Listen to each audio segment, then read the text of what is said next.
A trick probably, sighed the medical man, and felt betrayed to tell us about a trick he had seen once. But before he had really started his story, the time traveler came back. He held something in his hand, his wet made of shiny metal, and was not much larger than a small clock. And now, I must be accept, because unless you believe his explanation and impossible to explain what happened next.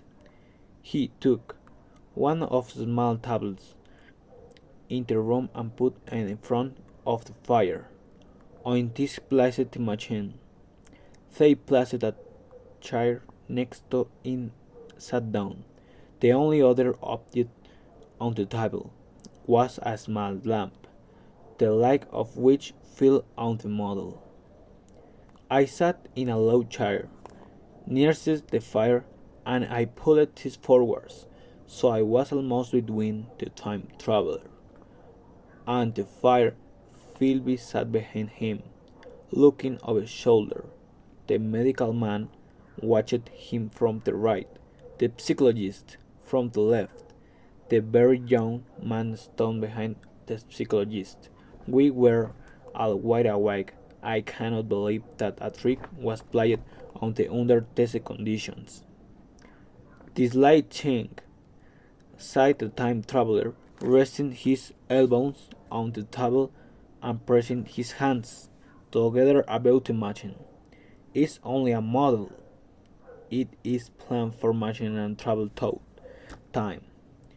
You will notice that I looks at Title Road, and this bar has an odd, shining appearance.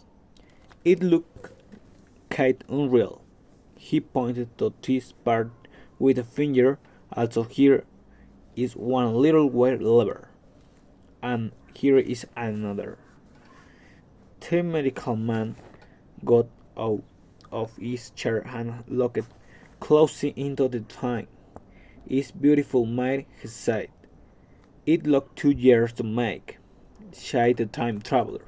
Then when we had a close look, he said, "Now I want you to understand clearly that this lever sends the machine flying into the future, and this other one sent into the past. Son, I'm going to press the lever, and the machine will disappear into future time. Have a good look at the thing.